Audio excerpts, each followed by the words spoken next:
제가 이렇게 또 여기서 보니까 이게 여기 또 좀 훨씬 오래 계신 분들도 계시고 그런데 저희 총영사관에서 아까도 막 정치 얘기하시고 하셨는데 어떤 정치인형을 갖고 계시던 지금의 이제 어르신들이 계셨기 때문에 지금의 대한민국이 있는 거고요. 지금 또 이제 어르신들이 지금 다 닦아놓으신 땅을 조기순 회장이나 이렇게 뒤에가 따라가고 저희는 정부에서 정부 입장으로서 이제 한인회라든가 이런 데 다 도와서 대한민국의 권익 신장을 위해서 항상 노력하고 있습니다. 그러니까 아까도 좋은 말씀 해주셨는데 대한민국이 잘 돼야 또 우리 여기서 사시는 교민들도 이제 권익이 시행되기 때문에 더 사시는 조금 더 편해질 수가 있고 하는 거니까요. 그래서 뭐 지금 정권이 이쁘건 안 이쁘건 이쁘게 좀 봐주십시오. 그래서 지금 뭐 어찌됐건 이제 뭐 평화적이고 이런 게 지금 다 조성이 돼 있으니까요.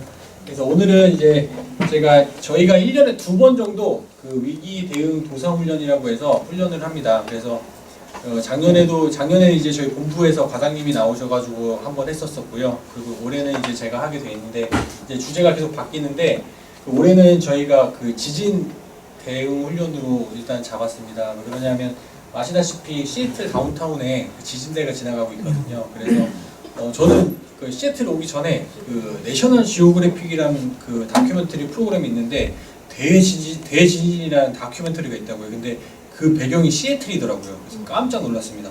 그러니까는 거기서도 이제 근거가 없이 시애틀을 잡진 않았을 거거든요. 그러니까 아직까지는 저희가 이제 또 워싱턴주에 있는 제가 이걸 조사하면서 봤더니 규모 5에서 6 되는 지진이 워싱턴주에서는 30년에서 50년 사이에는 한 번씩 꼭 난다고 평균적으로 난다고 되어 있습니다. 아시다시피 뭐 제가 좀 이따 보여드리겠지만 2001년도에 난 지진 같은 게 있어서 그렇게 해서 저희가 어떻게 대응하는지 한번 준비해봤습니다. 건물들이 파손됐으며 1만 7천여 기업과 가정이 정전사태. 이게 딱 30초간 왔었던 지진이거든요. 30초. 근데 아시다시피 이게 2001년도 기준입니다. 지금 아시다시피 시애틀 다운타운에 아마존부터 해서 IT 기업 그리고서 구글이 많이 하혈하고 있고 해서 지금 만약에 이런 지진이 난다고 하면 이거보다 훨씬 큰 피해를 입을 수가 있거든요. 그러니까 지금 그렇게 따지면 뭐 아마존 떠나서 지금 다운타운에서 우리 소규모 업장을 운영하시는 한국 분들도 많이 계시고요. 그리고서는 그 시애틀뿐만이 아니고 이렇게 되면 시애틀 주변에 계시는 뭐 우리 많이 사시는 페드로웨이라든가 아니면 리누드까지도 영향을 미치기 때문에 이걸 이제 이런 상황이 났을 때 어떻게 대처하는지 저희가 좀 안내드리도록 하겠습니다. 시애틀 지역에 지진 기록이 있습니다. 그래서 제가 이 전보다도 원래는 기록이 더 많았는데 좀 큰 것들만 이렇게 갖고 와봤습니다. 1946년에 5월 14일날 규모 6.3 규모의 지진이 발생해서 시애틀에 큰 피해를 입혔습니다. 그리고 46년 6월 13일 7.3 조지아협에서 발생한 건데 시애틀 이거는 좀 멀리 발생해서 피해는 많이 입지는 않았는데 그래도 시애틀 지역에서 건물이 좀 무너지고 했었습니다. 그리고 49년 4월 13일에 규모 7.0 올림피아 근처에서 발생해서 그때는 8명이 사망하고 타코마 지역에서 산사태가 발생해서 막대한 피해가 발생했었습니다. 그리고 1965년에 4월 29일 6.5 규모의 지진이 나서 시애틀 타코마 사이에서 발생했습니다. 그래서 시애틀 타코마 지역에 건물이 많이 무너지고 재산 피해가 많이 발생했습니다. 그리고 방금 보여드렸던 게 2001년 2월 28일 규모 6.8 지진이 발생했던 것입니다. 그래서 저희가 오늘 하는 도상훈련이란 무엇인가 일단 말씀드리면 재난이나 구호를 위한 가상 상황을 가정해서 재난 종류별 대응과 대처 방안, 강구, 담당 업무 숙지 등을 통해 실제 재난 상황이 났을 때 즉각적 효율적으로 대처하기 위한 훈련입니다. 이게 조금 쉽게 말하면 저희가 재난 상황을 났다고 가정하고 저희 정부에서 어떻게 운영을 하는지 그리고 한인회에서 한인 단체에서 어떻게 저희를 도와주셔야 되고 같이 협력을 해야 되는지 그런 거를 저희가 설명을 해가지고 이제 나중에 실제적으로 그 상황이 닥쳤을 때 저희가 빨리 대처할 수 있도록 하는 훈련이라고 보시면 됩니다.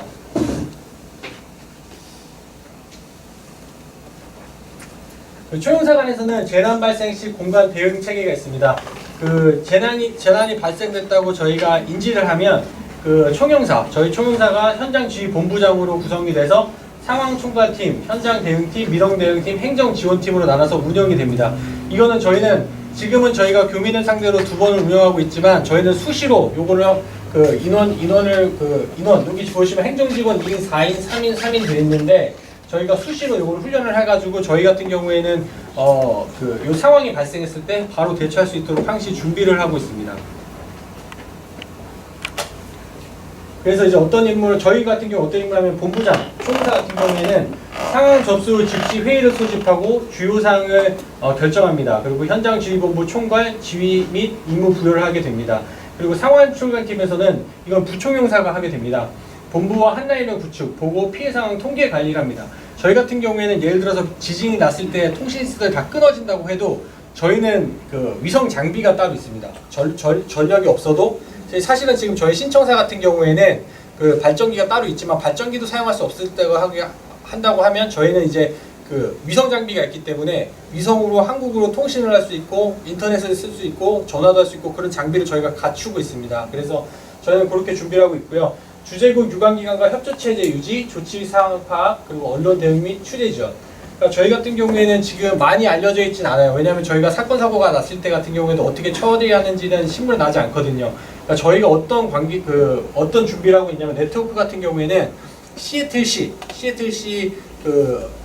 총괄 매니저들과 네트워크를 하고 있고요. 그리고 저희 같은 경우에 지금 내일 저희가 피마하면 연방정부에서 관리하는 재난재해센터인데요. 피마에서 그 영사단을 상대로 하는 큰 회의가 있습니다. 그래서 여기 영사단이 샌프란시스코까지 있는 영사단이 한 10개 정도 영사단이 참석하고요. 그리고 영사단 참석 인원만 한 20명이 됩니다. 20명 이상 되고, 그리고 현지에 있는 그 피마 담당자, 그 시의 담당자, 워싱턴 주 담당자, 그리고 여기 항공사 담당자에서 거의 한 40명에서 50명이 참석하는 회의가 내일 있습니다. 그래서 저희는 그런 회의를 참석해서 우리 국민의 인권이라든가 어떻게 좀 더 할 수 있을까. 왜냐하면 저희가 여기 시애틀 다운타운에 가보시면 상황이 발생하면 EOC 센터라는 게 있습니다. EOC 센터. 제가 마지막에 좀 보여드릴 건데, 그 상황이 발생하면 EOC 센터로 모든 사람이 그 상황 센터로 집결하게 되어 있습니다. 그래서 누가 집결하냐면 시장, 주지사는 주지사 센터 있을 거예요. 시장하고 뭐 주에서도 나오고요, 피마에서도 나오고요. 그리고 언론사들도 그 데스크가 다 있습니다. 근데 제가 거기를 방문했을 때 한국 언론사의 자리는 아직 없더라고요. 그래서 제가 그 협의를 좀 하고 있습니다. 우리도 나중에 상황 발생했을 때 여기, 왜냐하면 지금 보니까는 킹5라든가 여기 메이저 주요 그 기사 데스크만 있어가지고 우리 한국 메이저들도 있으니 여기 좀 자리 좀 달라. 그래서 그런 쪽으로 지금 협의를 하고 있거든요. 그래서 상황이 발생했을 때 우리 그 기자단, 뭐 한국일보라든가 중앙일보, 뭐 조이시애틀이라는 거 이렇게 가가지고 거기서 우리 바로 언론 대응을 해서 우리 교민들한테도 한글로 전파할 수 있게끔 저희가 그렇게 조치를 취하고 있고요. 그리고서는 주지사도 만나고 있고 이런 상황 때문에, 그리고 그 DSS라고 그 연방정부에서 운영하는 디플로맷 시큐리티 서비스라고 해가지고 저희 영사단을 관리하는 그런 단체가 또 있습니다. 그래서 그런 쪽으로 연락해서 사건 상황 발생 시에는 저희가 그런 쪽으로 정보를 더 얻고 있거든요. 그리고서는 현장 대응팀 같은 경우에는 제가 민원하고 사건 사고를 담당하고 있기 때문에 사건이 터지면 저는 무조건 현장으로 일단 달려갑니다. 그래서 만약에 지진이 났으면 저희는 이제 본부로 직결돼서 우리 교민 피해라든가 했을 때 가장 많이 피해나는 쪽으로 저희가 출동하게 되어 있고요. 민원 대응팀 같은 경우에는 저희가 났을 때 동포 단체 및 홈페이지, SS의 상황을 전파하고 피해자 가족 지원, 그리고 긴급 여건 같은 경우에 필요한 경우에 발급을 해드립니다. 그러니까 저희가 지금 민원실에서 하는 업무 중에 여권이라고 해서 여권 중에 긴급 여권이 있고 여행 증명서가 있거든요. 요거에 좀 잘 아셔야 되는 게, 여권이라고 하는 경우는 그 나라의 국민을 증명해 주는 서류거든요. 그래서 그 나라 국민한테밖에 발급이 안 되지만, 여행 증명서라고 했을 경우에는 긴급한 상황이라던가 난민 이렇게 했을 경우에는 난민한테도 발급이 가능합니다. 우리나라 국민이 아니라도 여행 증명서는 미국도 마찬가지입니다. 미국에서 만약에 민원 사건이 생겼을 때 우리 국민이 영사관 없는 지역에서 긴급하게 출국한 여권이 필요하다고 하면 미국 측에서도 여행 증명서를 발급해 줄 수 있는 거고, 꼭 자국민한테만 발급해 주는 것은 아닙니다. 개인 집에서도 이렇게 좀 준비를 해 주시면 좋을 것 같습니다. 그래서 저희 본부에서도 지금 그런 시애틀 같이 좀 큰 사고가 날 수 있는 확률 높은 지역에 있어서는 예산을 따로 편성했어요. 그래가지고 이제 그 구호물품들을 저희가 구비해 놓을 수 있도록 해놓고 있는데, 저희가 나중에 협의가 돼가지고 포인트를 잡아서 그거 된다 그러면 그쪽에서 이제 예를 들어서 며칠씩 먹을 수 있는 물품이라든가 이런 걸 좀 보유해 놓으려고 지금 노력하고 있습니다. 그래서 그거는 저희도 생각해서 준비를 할 거고요. 그리고 네 번째는 거지하고 있는 건물 수리, 집의 목조 골격이랑 연결하는 볼트 수가 지금 충분해야 하고요. 그러니까 항상 집이 있으면 좀 관리를 해주셔야 좀 무너질 확률이 좀 적어지고요. 그 지하실 아래도 공간이 있을 거면 바닥 벽을 연결하는 그런 부분을 잘 보셔야 됩니다. 그리고 지진이 발생 시에는 스스로 보호하셔야 돼요. 그래서 여기는 기본적으로 아시겠지만 지진이 시작되면 어디 나가실 생각하시면 안 되고 바로 숙여서 그 머리를 가릴 수 있는 탁자라는 걸 이렇게 들어가셔야 됩니다. 그리고 운전 중에는 길가 후 진동이 멎을 때까지 대기해 주셔야 되고요. 그리고 지진 발생 후 부상 및 건물 상태 점검을 해주셔야 돼요. 그래서 안 그러면 그 우리 눈에 보이지 않아도 균열이가 옛날에 저희 그 포항에 지진 난 거 혹시 아시죠? 여기는 그래도 그 지진대기 때문에 그 목조 건물이 많은데 포항에 지진 우리 보통 일본에서 지진이 많이 나고 한국에서 지진 안 나는데 포항은 보통 콘크리트 건물을 짓고 오래된 건물들이 내진 설계가 안 돼 있거든요. 그래서 그때 당시에 건물들이 기울어진 것들을 이루면 아직도 못 들어가고 있는 사람들이 계시더라고요. 그래서 그 건물은 결론적으로 헐고 다시 져야 되는. 그러니까는 그런 것도 좀 보셔야 될 것 같고 그리고 일곱 번째는 안전해진 후 우선 비상 대책을 유지해야 됩니다. 그래서 요게 저희가 주 뽑은 7가지고요. 그리고 저희가 지진 발생 시 국민행동 요령이라고 행정안전부에서 만든 이런 지침이 있어가지고 제가 준비해봤어요. 이거는 보시면 집안에 있을 때 대피 요령입니다. 발생 시 크게 흔들리는 길어야 1, 2분 사이에 지진은 끝나요. 아까도 봤지만 그 시애틀 2002년도에 지진 난 거 30초거든요. 대신에 그 여진이 있을 수 있습니다. 여진이. 그걸 좀 조심하셔야 되는데 튼튼한 테이블 밑으로 들어가서 그 다리를 꽉 잡고 몸을 피하는 것이 중요합니다. 머리를 보호하시는 것이 중요하고요. 테이블 등이 없을 때는 방석 등 머리를 보호하는 것이 머리를 보호하셔야 돼요. 머리를 다치면 그때는 손상이 크기 때문에 그렇게 이제 대피 요령이 있고요.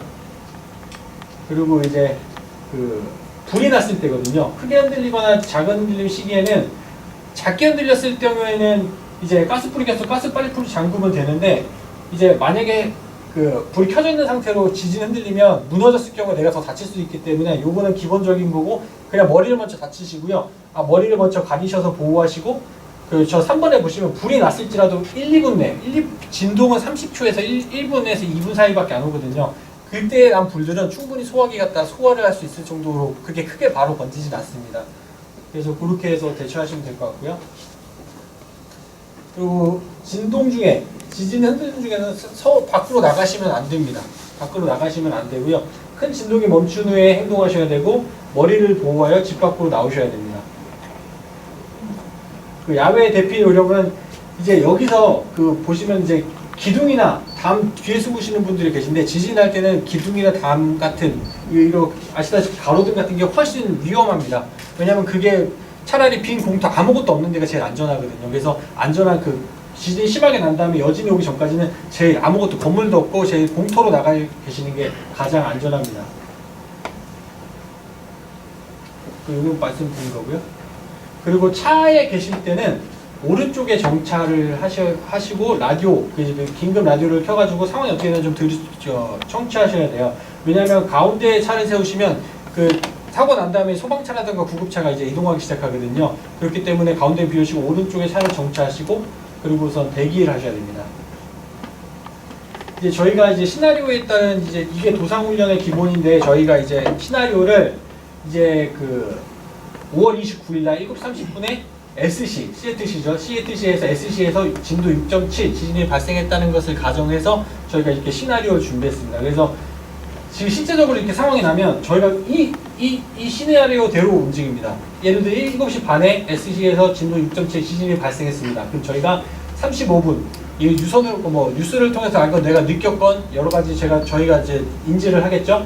그러면 총영사 보고 및 유선 보고하고 현장 지휘본부가 바로 저희는 가동이 됩니다. 그리고 현지 당국 접촉 및 피해 현황 등 대응 조치 파악을 하고요. 그리고 저는 현장으로 바로 급파가 되고 재난당국 임시대피소 파악 및 안내를 해드립니다. 왜냐하면 이런 큰 재난이 났을 때는 그 주정부에서 정하는 임시대피소가 있고 또한 아까 말씀드렸다시피 정급할 경우에는 우리 총영사관이나 한인회 아니면 내가 정한 대피소가 있기 때문에 그냥 그런 쪽으로 이제 큰 곳들은 저희가 파악해서 그 SNS나 아니면은 전력이 다 끊겼을 경우에는 나중에는 저희가 주파수를 하나 잡을 거거든요.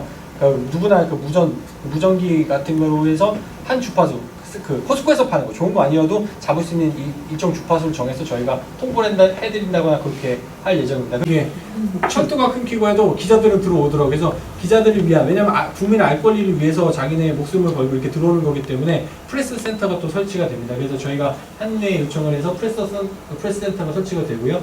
그래서 이제 그 지원반이 편성이 되는데 피해 현황 파악반, 그리고 피해자 가족 지원반, 자원봉사자 운영반, 종합지원반, 언론지원반 이렇게 나눠지는데 이거는 저희가 하는 게 아닙니다.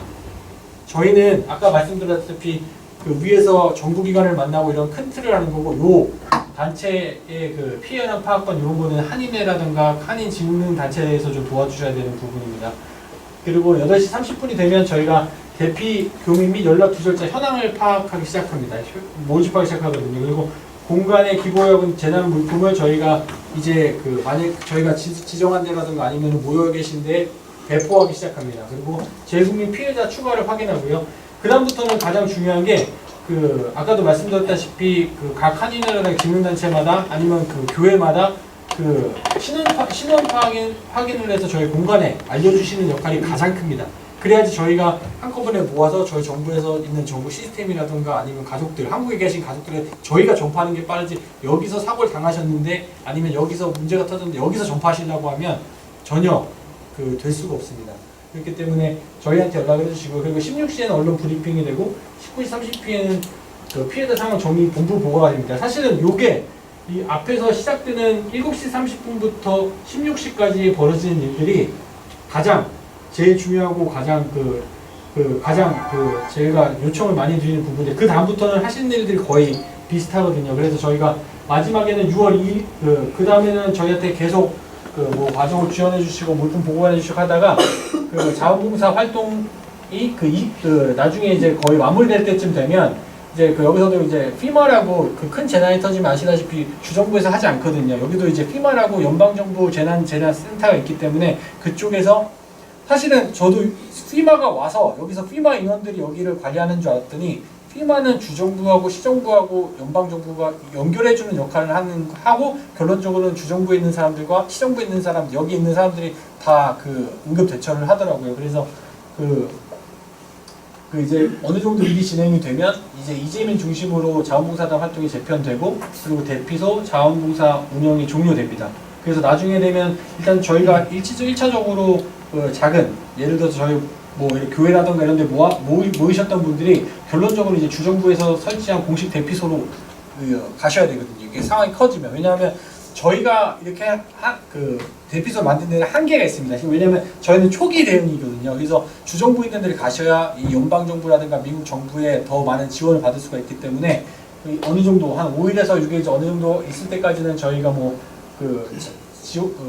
기본적으로 마련해놓은 봉사 대피소라든가 이런 데 계셔도 되지만 나중에는 주정부 설치 공식 대피소로 이동을 하셔야 된다라는 게 저희 정부의 프로시저입니다. 그래서 제가 동포단체 역할을 좀 정리해봤는데, 우리 국민 피해 현황 공간 제보 및 상황 전파, 그래서 카톡 등 한라인 정보 공유 유지 지속하는 게 제일 가장 중요하고요. 그리고 자원봉사 모집해 주시는 게 좀 중요합니다. 그래서 한인 회장님들이고 여기 다 계시겠지만 그 자원봉사들이 모집하는 것도 중요하지만 이 모집한 인원을 어떻게 활용할 것인가도 되게 중요하거든요. 그래서 작년에 저희가 이 도사 훈련할 때 그 주기세 회장님이 건의를 해주셨어요. 그리고 시어터 초청장에서 한인단체에서 뭘 했으면 좋겠는지 좀 디테일로 좀 쪼개달라. 그래서 그러면 뭐 시애틀한인은 어떤 업무를 하고, 그리고 페드와인은 어떤 업무를 하고, 타코마인 어떤 하냐 좀 쪼개달라고 하셔가지고 그것도 저희가 지금 정비 중에 있습니다. 그래서 그거는 정비되는 대로 뭐 하반기 도사훈련이라는 연구에서 저희가 자료를 좀 배포하도록 하겠습니다.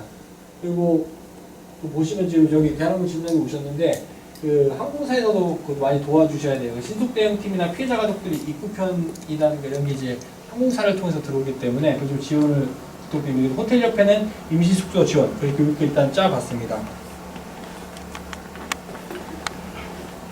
그래서 일단은 제가 이 훈련을 하는 건 사실 이게 저희가 이렇게 짧게 설명드리는 것 같다가는 이해를 그렇게 많이 할 수 없고, 그리고서는 이게 훈련은 실제적으로 상황이 발생하지 않은 건데 제가 이렇게 잠시 설명드리는 것만으로는 좀 한계가 있다고 저도 생각이 들거든요. 근데 저희 정부에서 그래서 하고 있는 것들이 1년에 2번씩 상시적으로 훈련해라. 이게 듣다 보면 익숙해지고 그게 하는 거 맞는 거거든요. 왜냐면 방금 제가 지진 났을 때 상으로 들어가세요, 머리를 보호하세요, 이게 모르는 일들이 아니거든요. 근데 저희가 계속 교육함으로 이게 숙달되면 지진 났을 때 내 몸이 반사적으로 반응을 하게 되는 거거든요. 그러니까 저희 정부에서는 사실 이런 한계, 뭐 1년에 2번 하는 훈련 갔다가 뭐 이게 상황이 터졌을 때 이렇게 딱딱딱 대처해 주십시오 이러는 걸 바라는 게 아니라, 지금 훈련 안 하는 것보다는 훈련을 해서 조금 더 반응이 빠르게, 그리고 이렇게 운영이 되는 걸 아셔가지고 조금 더 도움이 빠르게 될 수 있도록 저희가 이렇게 설명하는 설명회라고 좀 보시면 될 것 같습니다. 내가 단체를 먼저 챙겨 놓고 해야 되니까 우리 단체에서는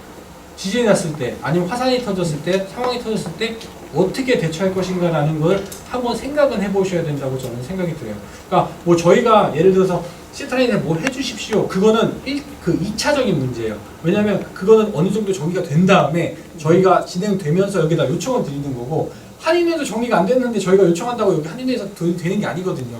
그러니까 한인회는 한인회의 나름, 그러니까 단체는 단체 나름, 뭐 항공사는 항공사 나름의 자기네 본인들의 계획을 갖고 계셔야 됩니다. 그래서 우리는 났을 경우에 1차적으로는 예를 들어서 뭐 회장님이 뭐 여기 사무장님한테 연락하고 사무장님이 이런 기본적으로 그 틀을 갖고 계셔야 그 바로, 그러니까 저희가 뭐 나중에 협조를 요청했을 때 바로 도움이 될 수도 있고 그렇게 되는 거지. 뭐 저희가 요청드렸는데 지금 우리 한인회도 챙기기 힘든데 남들 도와라, 그거는 말이 안 되거든요. 그러니까 우리 단체 챙기기도 힘든데 남을 도와라, 그건 말이 안 되니까 이 우리 단체에 한번 모이셨을 때 한 번이라도 우리가 지진 났을 때 한번 가상에서 우리가 어떻게 할 것인가라는 생각을 좀 해보고 좀 의견을 좀 나누시기를 좀 부탁드립니다. 아시다시피 사건 사고도 그렇고 재해도 그렇고 나는 이렇게 얘기하죠. 우리 애가 지진이 났는데 우리 애가 없어졌어요. 그랬더니 우리 옆집 애가 없어졌대. 막 가다 보면 옆집에 죽었대. 막 이렇게 가죠. 가다 보면 말이 막 와전돼가지고 그렇게 되면 다시 엄마한테는 엄마는 없어졌다고 했는데 한 바퀴 돌고 오면 옆집 아줌마 니네 애 죽었대. 이렇게 되는 거예요. 근데 애는 좀 이따 나오거든요. 그러니까는 그런 위험비가 돌면 안 되니까 그 창구를 단일화하기 때문에 모든 정보를 저희한테 주시면 저희가 그 정보를 정확하게 저희 정보를 데이터를 이용한다든가 아니면 이 사고가 난 지역 아닌 지역에서 데이터를 이용한다든가 네트워크 구축을 통해서 저희가 정확한 정보를 파악해서 저희가 드릴 거니까요. 저희한테 좀 주시기 부탁드립니다. 그리고 조직 체계를 좀 점검해야 되고 저희도 총회사간의 비상연락망을 구축하고 있습니다. 그래서 상황이 났을 때 예를 들어서 뭐 시애틀 한인회장이라든가 여기 뭐 언론사면 조이 시애틀 대한항공 여기 다 아신 단체분들의 회장님분들의 연락처를 갖고 있는데 저희가 회원분들의 연락처를 갖고 있지 않습니다. 근데 만약에 저희가 회장님분들한테 연락이 안 된다고 하면 다음 분들한테 연락이 안 되는 거거든요. 그러니까는 그 단체마다 비상 연락망을 항상 구축해야 되고 그리고 점검을 하셔야 됩니다. 본인들이 갖고 계신 것도 또 회원들이 전화번호가 바뀌었는데 안 된다. 그랬을 경우는 그 회원 문제가 터졌을 때는 그 회원분들이나 그 당사자는 또 피해를 보실 수가 있는 거거든요. 그래서 동포단체 자체 대응 계획하는 게 가장 중요하고요. 그리고 이제 언론 접촉 시간이 이게 조금 애매한데 여기 그 언론이 이렇게 나오게 되고 큰 사고가 발생하면 인터뷰를 다 따라가거든요. 이게 특종이기 때문에. 근데 이제 거기 이제 개인정보에 유의하셔야 되고 공관회가 좀 사전을 협의를 해주셔야 됩니다. 왜냐하면 어떤 부분에 있어서는 이제 말씀을 아직 하면, 왜냐면 우리는 현장에 있어서 그 부분을 알고 있는데 언론에도 엠바고라는 게 있거든요. 그러니까 언제까지는 얘기하지 말아달라. 근데 예를 들어서 내가 예를 들어서 누가 죽은 거를 내가 알고 내 자식이 죽은 걸 알기도 전에 누구 통해서 알게 되었다. 예를 들어서 누가 죽었다더라. 이게 언론을 통해서 먼저 알게 되면 부모는 상당히 충격을 가게. 그러니까 그런 부분에 있어서는 사전에 공관의 협의를 좀 해주시고요. 어느 정도 말씀해 주셔야 돼요. 그러니까 팩트는 있는 팩트. 미국에서 언론에서 말하는 팩트 같은 경우는 말씀해 주셔도 괜찮은데 언론에서 말하지 않은 것들은 아직 그 총회사님과 좀 협의를 해서 말씀을 부탁드린다. 좀 부탁을 드리도록 하겠습니다. 받은 다이아그램이에요. 이게 미국 정부에서 이렇게 운영이 되고 있어요. 이거 아마 잘 모르실 거예요. 정말 화산이라든가 큰 재난재가 빵 터지면 여기 지금 있는 시애틀 시장 그리고 여기 보시죠. OFM이라서 저희 외교관들 담당하는 거 해가지고 여기에 있는 모든 단체가 아까 EOC 센터라는 데로 다 집결되게 되어 있습니다. 아예 거기는 24시간 들어가고 책상까지 다 배치가 되고 소방관 대표, 뭐 경찰 대표 이런 사람들이 다 이쪽으로 집결되게 돼요. 여기가 메인이라고 보시면 돼요. 여기를 운영한 메인이라고 보시면 되고 그리고 그런 사건이 터지면 사망자도 많이 발생할 것이고 그리고 부상자도 많이 발생하잖아요. 근데 우리 애가 다쳤는지 사망했는지 병원에 백날 전화해서 절대 가르쳐주지 않아요. 이런 상황 발생하시면 절대 알려드리지 않아요. 심지어 저희 한 명 다친 것도 저희가 전화해도 안 알려주고 근데 이런 상황이 어떻게 되어 있냐면 이게 프로시저 어떻게 되어 있냐면 병원이나 이런 퀸카운티 검시소죠. 사망자들이 가는 데는 거의 정해져 있거든요. 이 병원에서 이 퍼블릭 헬스 이쪽으로 안내를 하게 되어 있고요. 이 지금 누가 사망했다는 게 여기로 전달이 되고 여기 병원에서 누가 부상됐다 사망했다는 게 이쪽으로 이쪽 다른 쪽에서는 파이어, 소방관, 경찰관 이런 큰 사건 터지면 전혀 알 수가 없습니다. 일부 전화하셔도. 왜냐? 그 사망 검시소는 여기밖에 안 알려드리고요. 그리고 하스피탈 병원에서는 여기 이쪽으로 자기 담당자한테만 알려줘서 지금 지금 CLTC에서 그 메인 EOC 센터 헤드에서만 이걸 다 집결하게 되어 있거든요. 그래서 저희 CLTC에 저희 외교단을 담당하는 담당자가 있습니다. 그리고 OFM 이렇게 담당자가 있는데 여기서 우리 국민이 다쳤다, 우리 재외 동포가 다쳤다는 리스트를 여기 전달하게 되어 있고, 그리고 여기서 저희 영사관에 전달해주게 되어 있습니다. 그렇기 때문에 이 루트를 통하지 않고서는 이런 큰 사고가 났을 때는 전혀 희생자의 정보를 얻으실 수가 없으세요. 이건 언론사도 마찬가지세요. 얻으실 수가 없어. 언론사에 그렇게 주지도 않거니와.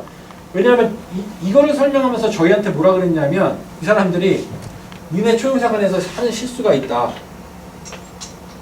저희가 사망자가 크게 발생하잖아요. 그러면 저희 초용사관에서 진짜 제일 먼저 뭐라 하면 검시소에 전화해요. 전화해서 야 우리 국민 사망했다는데 좀 알려줘. 그러면 얘네가 안 알려줘요. 그리고 저희가 안 알려주잖아요. 그럼 병원에 전화해요. 야 우리 국민 사망자 했는데 빨리 알려줘. 그럼 이쪽에서도 안 알려줘요.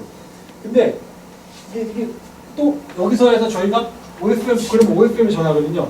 OFM에 전화했는데 이 사람한테 전화했는데 이 사람이 뭐 알려줘. 그럼 아직 정리 안 됐어. 이 사람도 아니에요. 근데 이 사람들이 얘기하는 게 뭐냐면 자기네 이 담당자들이 다 같은 테이블에 이렇게 앉아있대요.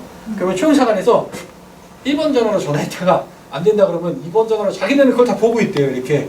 그러니까 니네 계속 전화하지 말고 우리가 해줄 때 기다려라는 얘기예요. 그러니까 저희가 마음이 급하죠. 당연히. 그런데 그래서 이 사람한테도 저하고 저 사람한테도 계속 찌르는데 자기네들은 그 센터에 있잖아요. 그 센터에 있으니까 저희가 전화한 건 1번 전화에 이렇게 들어와. 다 자기들은 붙어 있다는 거예요. 그러니까 이 사람이 모르면 자기도 모르고 얘도 모르면 자기도 모른다는 거예요. 왜냐면 다 같이 쓰니까. 그래서 그렇게 저희가 이렇게 이런 체제로 돌아가고 있다. 이렇게 하셔가지고 큰 사고 났을 때는 저희 초용사관에 가장 먼저 우리 국민이라는 제 동포의 정보를 전달해주기 때문에 저희한테 확인하시고 그리고 저희한테 정보를 주셔야 여기서 주는 정보와 한인회라는 거 주는 정보를 합해서 최종 정확한 정보를 저희가 가족들이나 타주에 계신 분들이나 아니면 여기 계신 분들한테 배포를 할 수가 있거든요. 그러니까는 그렇게 이렇게 큰 다이어그램으로 진행이 되니까 이렇게 좀 저희가 문제가 터지면 총사관으로 전화를 주시면 됩니다. 그리고 저희가 배포를 해드릴 거고요. 저는 좀 질문을 해보고 싶어요. 여기까지 들으셨으니까 한번 질문해 볼게요. 지진이 났으면 어떻게 하시겠습니까? 회장님 어떻게 하시겠습니까? 네. 그냥 제일 먼저 생각도 못할 것 같아요. 놀래가지고. 네. 그럼 그 다음에 제일 먼저 그다음에 뭐라고 거예요? 주변 살피다가 영상으로 먼저 전화할 것 같아요. 아, 그래서 예. 회장님 어떻게 하실 것 같습니다? 뭐 지진이 나면 제일 먼저 제가 할 게 저 911에다가 하고 거기다 연락을 하고 얼마나 그 사고가 났나 그걸 갖다가 이제 어세스를 해야죠. 어세스를 하고 또 그런 다음에 우리가 기회가 되면 총영사관에다 연락을 하고. 다 비슷한 대답을 하시는데 회장님 어떻게 하실 건지 말씀 주시겠어요? 금방 말씀하신 대로 이제 오늘은 조금 더 많이 배운 것 같아요. 전번에도 하셨고 또 이렇게 해주시니 감사하고 일단은 안전에 위해서 뭐 아까 가르쳐주신 대로 뭐 책상 타일 밑으로 들어간다든가 없으면 이렇게 안전을 먼저 한 다음에 그 다음에 얼른 나와서 상황 판단해서 가족의 안전함과 먼저 한 다음에 이제 우리 영사 공간하고 일어나돼서 서로 연결해서 그 상황을 서로 이제 우리 이끌어 나가야 되겠죠. 제가 봤을 땐다 맞은 대로였는데 지금 조기승 회장이 얘기한 것 중에 다 정답이 있어요. 지진이나 큰 사건이 나면 내 가족부터 챙겨야 되는 데가 정답이에요. 왜냐하면 그게 왜 그러냐면 내 가족이 안전이 확보되지 않고서는 남을 봉사할 수 없어요. 그러니까 내 가족을 내가 먼저 일단 챙기셔야 되는 거예요. 그래서 제일 중요한 거는 아까 말씀드렸듯이 내 가족. 그러니까는 저희가 지금 설명해 드린 거는 제가 큰 틀에서 나라에서 우리 이렇게 합니다라고 말씀드린 거잖아요. 근데 그게 중간 규모가 되면 시애틀 한인회에서는 이렇게 됩니다 라고 하는 거고요. 제일 중요한 게 사실은 내 가족이 어떻게 되는가 제일 중요해요. 사건 사고 터졌는데 내 가족의 안전이 확보가 안 됐는데 남을 위해서 뛰어간다. 뭐 그러신 분들도 계시겠지만 그 상황이 되면 그렇게 안 되거든요. 그래서 제가 저희 최원사님이 간담회 가서 김영사가 어떻게 할 건지 물어보시더라고요. 그래서 제가 열변을 토하면서 이게 이렇게 할 겁니다. 그랬더니 최원사님이 들으시다가 웃으시더라고요. 그럼 가족이 어떻게 되면 어떻게 할 건가요? 제가 딱 있는 거예요. 그러니까 최원사님 말씀하시는 게 본인 가족을 일단 챙겨놓고 내 가족의 안전이 확보된 후에 남을 도울 수가 있는 거거든요. 그러니까는 아까 말했다시피 그렇게 되면 아이들이 다 어떻게 되니까 문제죠. 가족들이 그 계획 오늘부터 가서 여기 계신 분들은 적어도 내 가족의 계획은 오늘 가서 좀 짜셨으면 좋겠어요. 그 우스갯소리라도 얘기해 보면 돼. 한 번만 얘기해 보면 됩니다. 야, 그냥 애들이 막 머리 모아서 야 우리 오늘부터 지진에 대해서 토의할 거냐 30분 토의해보자 이렇게 하지 마시고요. 그냥 간단히 얘기하시면 돼요. 그러니까 지진이 났을 경우엔 집에서 모이자 우리는. 지진이 났을 경우에는 어디서 모이자. 그리고 무조건 멀리 있더라도 집으로 와라. 이런 포인트만 잡아주시면 되거든요. 그러니까는 나의 가족을 먼저 챙기고 나서 그 다음에서야 이런 저희가 나라에서 하는 조건이라든가 아니면 그 계획이라든가 한인회에서 계획 이런 게 다 포함될 수가 있지. 내 가족이 다치고 나서 내 가족이 이렇게 처한 환경이 되면 이것들 도와줄 수 없는 환경이 안 되거든요. 그러니까 여기 계신 분들라도 먼저 조그만 계획부터 이렇게 세워 놓으시면 나중에 문제가 됐을 때 좀 이렇게 내 가족부터 먼저 챙겨놓고 저희한테 또 협조도 더 잘해줄 수 있을까 이렇게 도움이 될 거라고 저는 생각이 듭니다. 미국 그 상법이라는 거 이런 거 몰라서 벌금 아이란에서 벌금 많이 나고 이런 거 많이 있다고 제가 들었어요. 또 그 사람들은 또 온 데만 또 계속 온다고 그러더라고요. 그래서 그 지금 카바랑 이제 워싱턴주 한인 변호사협회랑 카바랑에서 그런 좀 설명회를 좀 개최도 준비하고 있고요. 그리고 아까도 말씀드렸다시피 저희가 그 네트워크는 제가 봤을 때 여기 영사단이 한 4-5개 있는데 대한민국 영사단 네트워크가 지금 최고거든요. 뭐 앤디왕이나 이런 쪽에 그 뭐 경찰 사장들도 계시지만 페더럴웨이에 지금 저희가 리누드라든가 그 멀킬티오 그리고 한인 지역 많은 이제 타코마 이런 쪽에도 지금 그 경찰들하고 다 네트워크가 잘 돼 있거든요. 그래서 지금 저희가 얼마 전에는 멀킬티오 사장이 또 한국계 경찰인데 이제 강천이라고 이제 한국계 경찰 하고 있는데 그쪽에 이제 그 범죄 같은 거 담당하시는 그 미국 경찰 담당관이 이런 기회가 있으면 자기를 한번 불러달라고 하더라고요. 그래서 그 저번에 얼마 전에 그 그로서리 협회에서도 그 강의하셨지만 뭐 그로서리에 왜냐하면 얼마 전에도 아시다시피 안타깝게도 이제 우리 저희 교민님 2분 돌아가셨잖아요. 저희 장례식도 갔다 왔고 오늘 모임도 한번 갔다 왔어요. 근데 저는 느꼈던 게 뭐냐면 우리 교민분들이 정말 성실하게 잘하고 계시구나. 깜짝 놀란 게 제가 그 놀스 쪽에서 그 사망하신 분 크로스리 앞에 그 지역 사람들이 보인다고 갔었는데 한 130여 명 왔더라고요. 제가 찾을 데가 없었어요.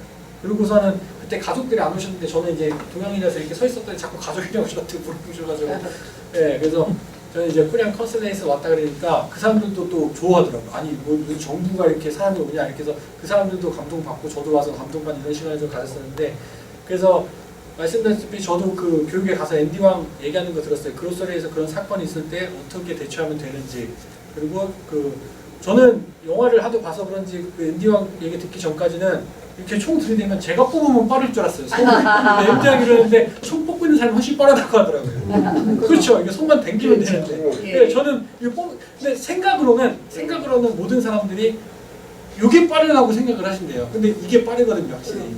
근데 그런 거 들었고 그러니까 하니까 지금 페더럴웨이 경찰과 그리고 이제 멀키티오 경찰은 또 다른 그 자기네들이 또 지금 하고 싶어하는 것들이 있더라고요. 왜냐하면 그 멀키티오라든가 리노드 쪽에서 많은 발생하는 사건 사고에 대해서 자기가 이런 한인들을 대상으로 왜냐하면 자기 한인 커뮤니티가 크기 때문에 대상으로 하고 싶다고 저희한테 의견을 전달해 왔기 때문에 다음에 도상훈련 같은 경우에는 저희만 하는 게 아니라 예를 들어서 뭐 페더럴웨이 경찰이라든가 타코마 경찰이라든가 아니면 멀키티오 경찰 이렇게 좀 같이 해가지고요. 조금 더 이제 도상훈련뿐만이 아니고 많은 도움을 드릴 수 있는 저희도 이제 그 교육이라든가 이런 걸 만들고 있거든요. 그래서 앞으로는 저희가 지금 예를 들어서 아까 말씀드렸던 미국 법을 잘 몰라서 피해를 보신다든가 이런 억울한 시위가 좀 덜 생길 수 있도록 총영사관에서도 더 노력을 많이 하겠습니다. 그래서 이런 거 하면 앞으로 좀 참석을 좀 잘해주시면 저희가 그런 거에 힘입어서 좀 더 열심히 할 수 있거든요. 그래서 앞으로도 좀 사랑과 관심을 갖고 좀 봐주시면 앞으로 더 열심히 하는 총영사관이 될 수 있도록 노력하겠습니다. 그리고 아까도 말씀드렸다시피 저희 총영사관도 그렇고 저 개인적으로 그렇고 어르신들 안 계시고 여기 한인이 안 계시면 저희 총영사관이 존재할 수가 없습니다. 그렇기 때문에 저희 총영사관 항상 감사드리고 있고요. 물론 어르신들이 좀 해달라는 거 저희가 다 못 해드리는 부분도 있거든요. 그런 부분은 좀 애교를 좀 봐주시고요. 저희는 말씀으로는 못 해드린다고 하지만 저희가 내부적으로 회의할 때는 어떻게 해서라든지 단체에서 좀 해드릴 수 있는 방안을 찾거든요. 근데 저희도 이제 아시다시피 저 공무원이다 보니까 이제 법에 나와 있거나 안 된다고 하는 규율이 있을 때는 저희가 해드릴 수는 없거든요. 하지만 그 저희 총무사님 지금 이영준 총무사님이 말씀하시는 게 저희 회의할 때도 말씀하시는 게 가장 넓게 해석하라고 말씀하세요. 안 된다고 얘기하지 말고 가장 넓게 해석해라. 대신에 법은 어기지 않는 한에서 넓게 해석하라고 하고 있거든요. 그러니까는 저희가 앞으로 더 노력하는 총사가 될 테니까 앞으로 좀 예쁘게 좀 봐주시고, 그리고 쓴소리도 괜찮습니다. 좋은 의견 있으시면 주시면 저희는 그걸 또 반영해서 저희 회의 때 적용해서 더 발전돼 나갈 수 있는 거거든요. 그러니까 좋은 의견도 주시고 쓴소리도 좀 많이 해주시고 하면 앞으로 좀 더 나은 그 교민들에서 열심히 일하는 총사관이 되도록 노력하겠습니다. 감사합니다. 그 전에 저기 그로서리 협회에서 사건이 두 번 에버레지하고 타코마에서 했을 때요. 그때 안전 보안을 계획을 하고 있는데 총영사관에서도 원하시는 거였어요. 그때 제가 감동을 많이 했어요. 근데 그때 가장 제가 중요시 배웠던 거는 그거를 제가 전달을 시키고 싶어요. 가게에서만이 일어나는 일이 아니고 집에서도 일어나는 경우들이 있어요. 그래서 집안에서 만약 그런 거를 미리 막을 수 있는 게 방법이 앤디 왕이 주시더라고요. 라디오라도 켜놓고 어디를 장시간에 여행을 가시거나 어디를 가시면은 차라도 가라지 앞에 세워놓으면은 그 강도들이나 그런 사람들이 사건을 일으킬 사람들이 겁이 나서 못 들어온대요. 그러니까 집안에 라디오라도 틀어놓고 그리고 TV라도 틀어놓고 가시라는 거예요. 그러면 누가 있는 것 같으면은 그러한 소리를 듣고서 들어오지도 않는데요. 그러니까 웅성웅성 거리니까 그런 간단한 거라도 배우셔서 장시간에 어디 여행을 가시거나 보면 그리고 또 집 앞에 커다란 신발 하나라도 들어가요. 그러면 도둑이 봐서 사람이 있는 거라고 생각을 한대요. 그러니까 신발이라도 넣고. 그러니까 저는 진짜 삼총장이 되고 나서부터 금방 그런 사건이 일어났잖아요. 제가 굉장히 아주 많이 고심을 했어요. 그래서 어떻게 하면 우리 커뮤니티 리더들한테 이런 거를 전달을 시킬 수 있을까 하면서 제가 그런 거 한번 시도를 해본 거예요. 안전보안 교육을요. 그때는 굉장히 많이 배웠다고 그러더라고요. 많은 사람들이. 그리고 제가 또 경영지에도 냈어요. 그런 앤디 왕이 말씀 주신 거. 그러니까 대수인대로 쉬운 거라도 자기네 집안에서 실험을 하시고 보호를 해주는 그런 좋겠어요. 감사합니다. 아시안계만 신발을 여러 컬레 두고 산대요. 그렇게 근데 아시안계들이 총이 없대요 집에. 그래서 강도들이 들어왔을 경우에 신발이 여러 컬레, 뭐 5-6컬레가 집에 이렇게 있으면 그 부분은 사람이 아시안계구나 라고 생각해서 들고 들어온대요. 왜냐하면 아시안계들이 총을 잘 안 갖고 있거든요. 근데 이제 집을 싹 치워놓고 아까 말씀드렸다시피 한 사이즈 12에서 13년 신발 하나 갖다 놓으면 들어오고서 이 미국 사람이다라고 해서 돌아가는 케이스도 있다고 하더라고요. 그러니까는 우리는 신발을 벗고 사는 문화이기 때문에 저도 다 집에 벗고 들어가서 신발이 여러 컬레가 집에 있잖아요. 심지어 신발장도 이렇게 두고 있잖아요. 그런데 그런 사람들이 와서 그거 보고 아시안이라고 생각을 한다고 하더라고요. 그러니까 그런 부분도 좀 조심을 하셔야 돼요. 어디를 가서 큰 신발을 사다 그 알람 사인을요. 아무리 안 한다 그래도 알람 스티커를 알람 시스템이 있다는 그러한 상호를 보이래요. 그 유리창에다가. 그러면은 그 사람들이 그런 걸 보면은 도망을 간대요. 그러니까 알람 사인을 스티커를 그냥 붙여놓으래요. 그러니까 마당에다가도 그런 걸 꼽아놓고 우리가 알람 시스템이 있다는 거. 그리고 개들을 있으면은 개들을 제일 무서워한대요. 그 도둑놈들이. 그러니까 그런 거 보완시킬 수 있어. 언젠가 그런 일이 있었어요. 우리 한국 사람 집인데요. 완전히 추억을 가지고 다 흩어갔어요. 깡구리. 그러니까 여행을 가면 그런 일들이 일어난다고요. 그러니까 그런 거를 방지하기 위해서 그러한 준비를 하시라고요. 요즘에는 간단한 CC 카메라가 좀 싸구려라 좀 간단한 것도 있어요. 그렇기 때문에 그냥 몇백 불 아는 것도 갖다 설치해도 괜찮아요. 그리고 아까 말씀한 중에 그 신발은 밖에서 일하는 그 워크 하는 예. 그 신발 그런 걸 갖다 놓으면은 훨씬 낫다고 그렇게 말씀하시더라고요.